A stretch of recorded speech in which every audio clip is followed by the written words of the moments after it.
Grüß, willkommen in einem Fragens video. Welcome to another exciting video, in this case episode 3, my Star Trek The Original Series speculation series of videos. In this video I'll be covering the early exploration conducted by United Earth and the Federation. This series of video will differ from my previous in the different level of speculation required. I'll cover topic of interest where I simply lack sufficient evidence to create a credible and holistic view. So instead I'll take what minimal facts I have and backfill the many gaps with my speculations. Could be totally wrong, but what I'll come at will not conflict with the canon of Star Trek the Original Series or the animated series, so you never know, it could be correct. In this video I'll be covering the early exploration which was conducted by the United Earth and then later by the Federation. Luckily for us, Kirk is often sent on missions to discover what occurred with an early exploration mission. We can look at these missions to get an idea of what type of exploration the United Earth conducted and also why they conducted it that way. However, before we cover the manned missions, let's look at unmanned probes which were likely sent out first. First point to understand is any probe sent out without FTL capability is never going to achieve anything useful in a useful time frame. So the key to exploration is FTL, or faster than light travel. We know that Earth, or United Earth, sent a probe called Nomad out in the early 2000s to search for new life forms, which is described in the episode The Changelings. The diagram here from the episode says 2002, so we know when it was initially designed, if not actually launched. According to the script, it was damaged and eventually merged with a powerful alien probe. As it was heading towards Earth, according to the episode The Changeling, it was coming from the far side of the Malurians, which presumably were an alien race beyond Federation space. I suspect it had to travel at least 600 light years. I suspect the probe travelled more than 600 light years and then stopped, damaged. Once damaged, it floated for a great period of time before merging with an alien probe and then starting to destroy life as it travelled back to Earth. If this theory is correct, the first question that needs to be asked, who did it travel? Why did it travel so far? Going out 600 light years was not going to provide useful information in a useful time period. One possible theory is because this was a new drive and a new type of probe, something went wrong with the probe and it simply moved at maximum speed until it was damaged or ran out of whatever fuel source it was using. Regardless, let's look at some other possible uses of similar probes. While there is no source information in the script to support this, but in order to colonize Alpha Centauri with sleeper ships, this would require a probe to go to that planet first to check for habitable planets. I suspect once the FTL probe was working in the manner it was supposed to, this would have been its first mission. Several probes would have gone to the various suns which make up the Alpha Centauri trinary system, and as FTL communication was likely not available, they had to come back with the data collected. It's almost certain that United Earth sent fleets of probes to any potentially suitable star system within a reasonable distance of Earth. After working out which suns were the most suitable, only those suns would have been targeted, as United Earth would have needed hundreds of thousands of probes if they wanted to investigate all the suns within 200 light years of Earth. We know the Federation consisted of 1,000 systems by the time of Kirk, so assuming a number of dud systems, we are looking at up to 2,000 probes. I have no idea if United Earth actually completed such a project, as once FTL-capable spacecraft became available, it may well have been better to use a single starship to investigate a number of systems in more detail than a probe would have been able to. On the other hand, as a preliminary investigation, a probe can do some basic checks over a 6 to 12 month period before going home, and may have been a cost-effective way of ranking the systems for a manned mission to investigate further. The United Earth did not have an infinite supply of FTL starships. Based on these minimal bits of information in the script, I suspect this is a reasonable strategy for the United Earth to pursue. Perhaps by the time of the Federation this may have been less common, but up to the Earth-Romulan War I suspect this was the primary method of initial investigation of potential worlds to colonize, exploit, and perhaps, more importantly, to discover any potential threats. A probe would approach a world and flip its FTL off at a reasonable distance from any world in order to make it harder to detect. A very advanced civilization in any world would be able to pick up a FTL drive easily, but an outpost or a less advanced civilization would not. Once in a good position to observe any rocky planets in the habitable zone, it would look for any signs of intelligent life. If it found it, it would then spend a minimal time period recording what it could to confirm this finding, and then it would hightail it back to an uninhabited base, or a base that's designed for it to head back to in these cases. If no intelligent life was found, it would look for worlds to colonize or mine. Once it completed, it would go back to its base, a special exploration base. Once the probe was refurbished, it would then go out again. If the plan was to investigate all possible habitable systems within a 400 light-year radius, I suspect about 2,000 missions would be required. A mission duration would depend on the speed of the probe. It's unlikely a probe would use warp drive prior to 2264, or even later, as the risk of its being captured would be very high, and you don't want to give your enemies high-tech technology. My guesses for the speed by year is provided above. The United Earth would have had an inferior impulse drive to the Vulcans and Romulans, so these speeds may be lower. In 2150, just before the Earth-Romulan War, the probes would be likely travelling up to 400 light-years. If the speed was 100 C, or 100 times the speed of light, then it would take 4 years to get to its target, 1 to 2 years of investigation, and then 4 years back for a total of 10 years. If Earth had a fleet of 100 probes, they could investigate 10 worlds per year, which means in 200 years, all 2,000 potential targets could be investigated. As I have no idea how many probes the United Earth had, this speculation is only useful to give you an idea of how large this project could have been. Once the probe's information was analysed back in a special exploration base, you don't want the probe going back to Earth, because if the intelligent life detected the probe, you don't want the intelligent life to track it back to your home planet. Anyway, put that to one side. The location for spacecraft to travel would be prioritised once the probe got back and the information analysed, and then a spacecraft would go out. Most of the exploration spacecraft would be small and not heavily armed, but if there was a suspicion of a threat, a large spacecraft could be sent out. The Enterprise is used in this role in several episodes after the initial exploration crafts were lost. Let's now look at the manned expedition, of which the first we're aware of is the SS Valiant. The SS Valiant left Earth about 2055, taking 20 years to reach the galactic edge, where it was destroyed. It took this long because it used impulse drive and the distance was so great. The year it was launched could have been as late as 2060 or as early as 2045, but 2055 is the most likely date. The SS Valiant may well have been part of a larger program of exploration. According to Memory Alpha, there were a few dozen sister ships to the SS Valiant, 30 to be exact. The early ones using impulse drive, and then after 2061 they were equipped with warp drive. If the SS Valiant travelled 400 light years, it's likely the others travelled a similar distance. Why they would have sent the SS Valiant to a mission so far away is unknown. Perhaps a probe had been sent prior to the ship and never returned, so the SS Valiant was sent out. As this distance would take 20 years at 20 C, or 20 times speed of light, to reach, the probe would have had to have been launched in 2015, which is not possible, or very unlikely. More likely it was a scientific mission to explore the galactic barrier. A similar ship may well have been sent to the galactic south barrier as well. The other spacecraft could have been or would have been used investigating planets closer to Sol based on the information probes returned. The SS Valiant was a warship as well as an exploration ship, so most would have stayed around Earth. A good analogy would be the early sailing ships which engaged in epic exploration. Most were also warships, although not ships of the line. The HMS Endeavour was a British Royal Navy research vessel, which also possessed 10 4-pounders and 12 swivel guns. Not major weapons, but sufficient to fight off anyone with inferior but more numerous weapons. This is perhaps the most peaceful of the early exploration vessels which journeyed out to explore the world. Many others had significantly greater armaments.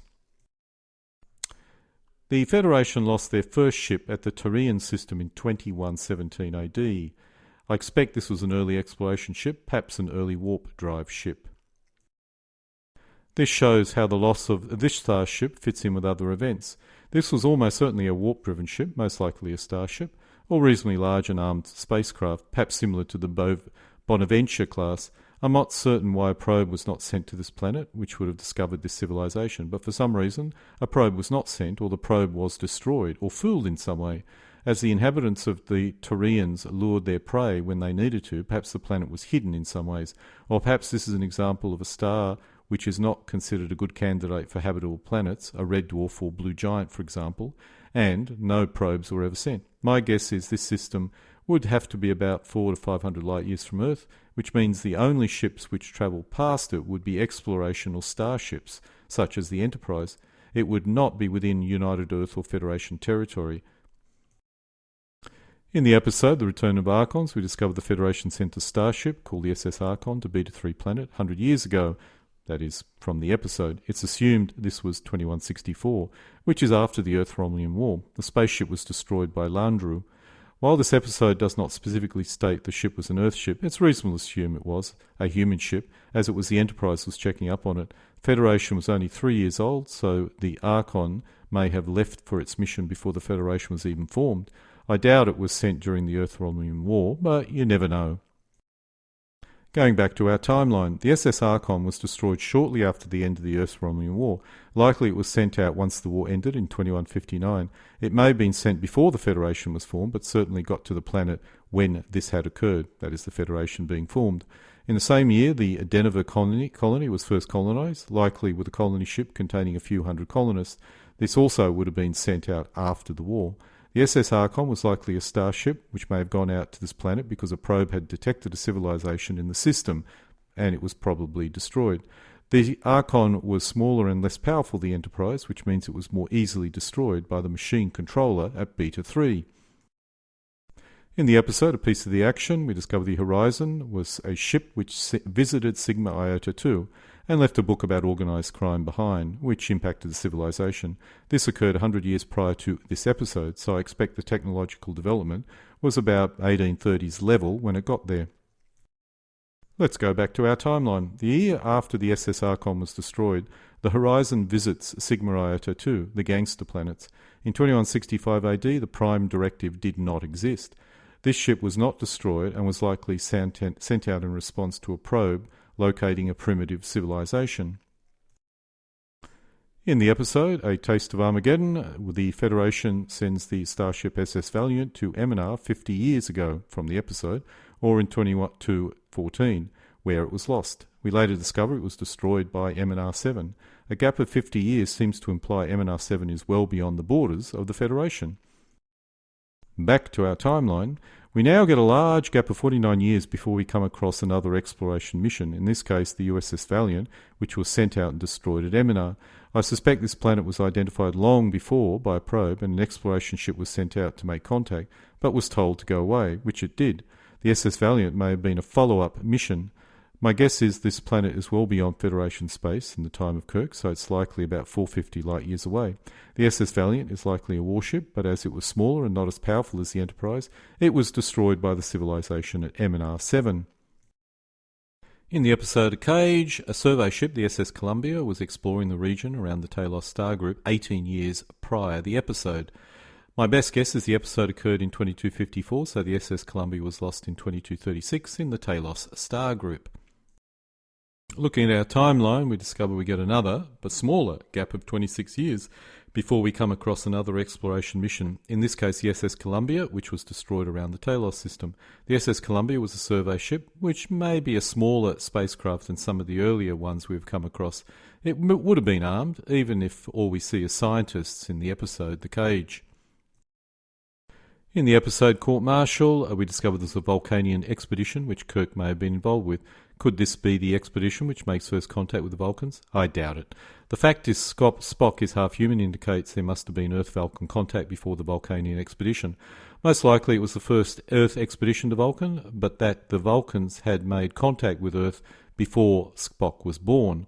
It seems reasonable the Vulcans were in close contact with Earth well before Spock was born, to allow Spock's father to meet an Earth woman and marry her. It's also likely the Vulcans were foundational Federation members, which was founded prior to this date. As for Kirk's involvement, as far as I can work out, Kirk joined Starfleet in 2251. He would have been 18 years old in 2247. He may have been involved, but likely in a very junior role. Perhaps before joining Starfleet, he enrolled in some form of university course, which would allow him to join Starfleet. And during this period, he joined up with the Vulcanian expedition as a sort of a school expedition or school trip. Back to our timeline, the Vulcanian expedition is a real mystery to me. My only guess is the Vulcans did not allow Earth ships to visit their planet, and this was the first Earth expedition to it. As the Federation was formed in 2161, which was 86 years prior, this seems really unlikely. I have to be honest and say I have no idea what this represented. Perhaps a joint Vulcan-Earth expedition, which is also a rather weak explanation. I now believe the Vulcanian expedition had something to do with first hostile contact with the Klingons, which may have first occurred in 2240, perhaps forming a tighter military bond between Earth and Vulcan. One result of this was a fully armed Vulcan-crewed starship being part of the Federation. Another outcome may have allowed Spock to join. Another outcome of this may have allowed Spock to join Starfleet in the same year of the following year. This was likely a diplomatic expedition and not an exploration expedition. In the episode Bread and Circus, we discovered the Federation has survey ships, in this case the SS Beagle. We later learned the crew were not up to the same standards as full Federation or Starfleet officers. This does seem rather odd, but the script says so, thus it must be true. The crew consisted of 44 men and the captain was Captain R.M. Merrick, who Kirk knew at the Academy. Merrick joined the merchant fleet and must have ended up in the survey team, so I'm assuming this survey ship is surveying for economic reasons. The Beagle was destroyed 6 years ago from the episode at Planet 4, Star System 892, which is about 2259. Back to our timeline, the SS Beagle was a survey ship, but not specifically part of Starfleet, but part of the merchant fleet. A probe likely identified this planet and the Beagle was sent out to make contact with it. The crew was tricked to the surface and I assume they destroyed the Beagle in some manner. In the episode Patterns of Force, we discover John Gill arrives on Ecos, possibly in 2263, possibly earlier, and because of him, the Nazi movement starts on Ecos. Xeon, another planet in the same system, had sent people to assist Ecos, but now find themselves persecuted. The technology of Xenon has been used to create a military space fleet. Back to our timeline, if in either 2261 or 2263 John Gill arrived on Ecos and starts a Nazi movement which quickly spreads, I have to assume his spacecraft left him on the planet. This does not look like a typical first contact and may have been a follow-on mission. That lists all the exploration missions that the Enterprise followed up on.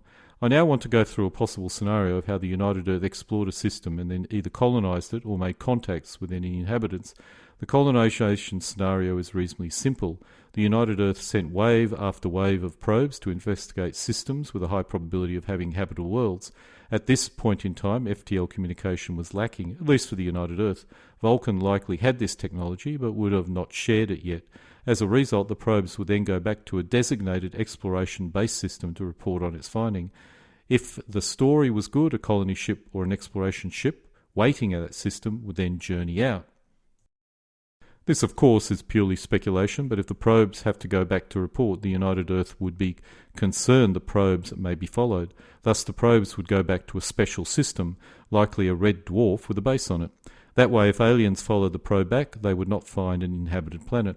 The colony ships and exploration ships would travel from Earth to these special exploration systems, waiting for information from a probe to give them a good target to then follow on and go on to. At no time would any ship travel from this world to an inhabited planet.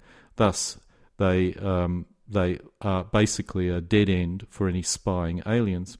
I must admit there's no evidence such exploration systems exist from the scripts, and you could easily ignore this idea, as it neither adds nor subtracts from our understanding of the Star Trek, the original series timeline. But it's a logical concept nonetheless.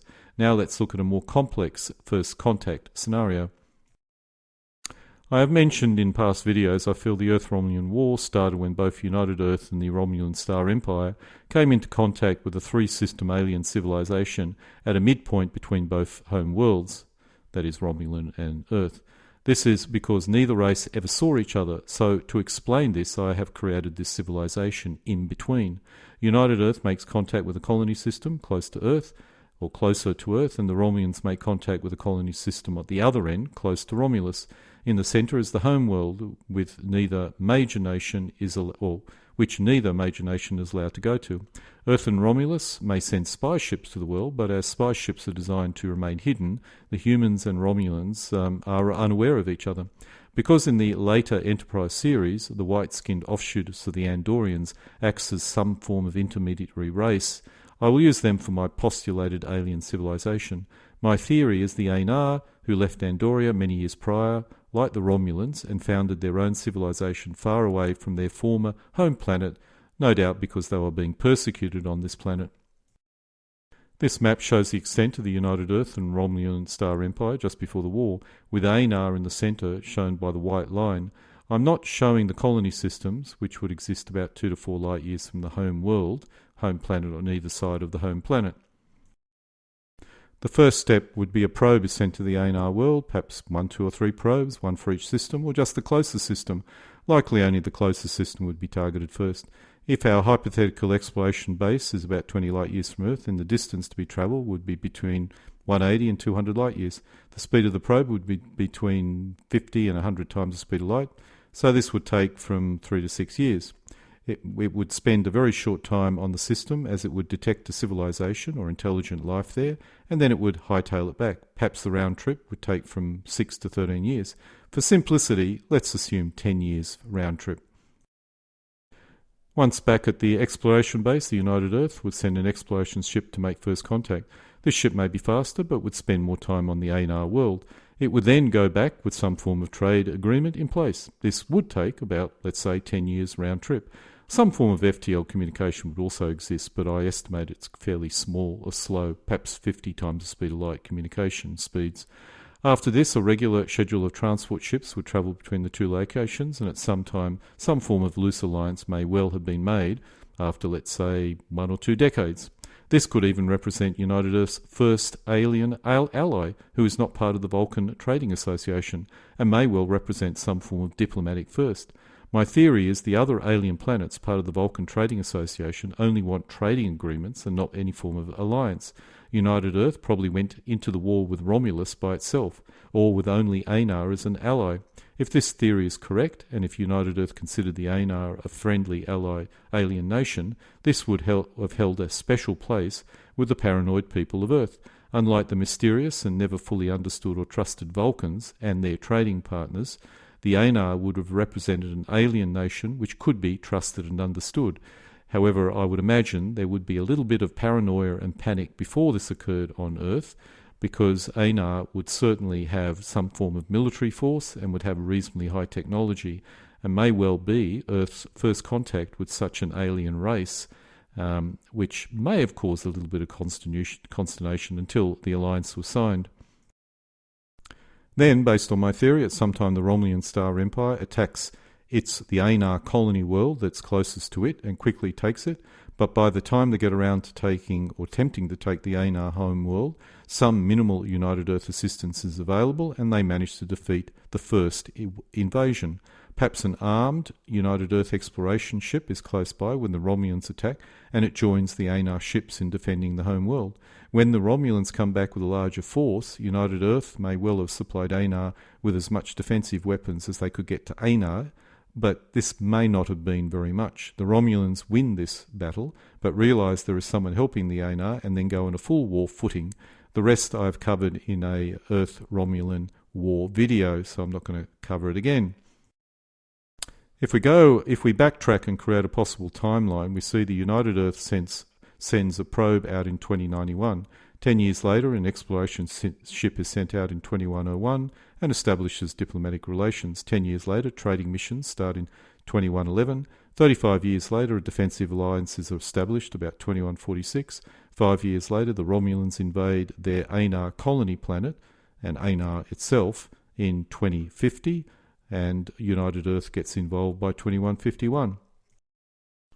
Once again, as you can probably imagine, all this is highly speculative, but could prove an idea or provide an idea of the process United Earth went through in its colonisation and exploration efforts. And so we come to an end of episode 3 of my Star Trek, the original series history speculation series of videos, in this case covering the early United Earth exploration efforts. The episode scripts can be found using the URL shown. Alla guten Ding, kommen zu einem Ende.